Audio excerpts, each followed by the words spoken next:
पराजेतुं रुद्रं द्विगुणशरगर्भौ गिरिसुते निःशङ्गो जङ्घेते विषमविशिको बाडमकृत यदग्रे दुष्यन्ते दशशरफलाः पादयुगली नखाग्रच्छद्मानः सुरमकुटशानैकनिशिताः.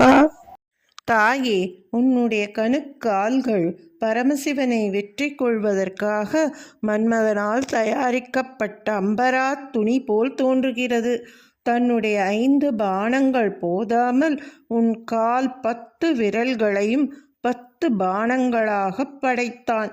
அந்த அம்பாரத் துணிகளின் முன்பாகத்தில் தெரிகின்ற உன் கால் விரல்களின் நகங்கள் உன்னை வணங்க வருகின்ற வானவர்களின் மணிமுடிகளில் உள்ள சாணைக் கற்களால் தீட்டப்பட்டு இரும்பு கூர் போல் இருக்கிறது.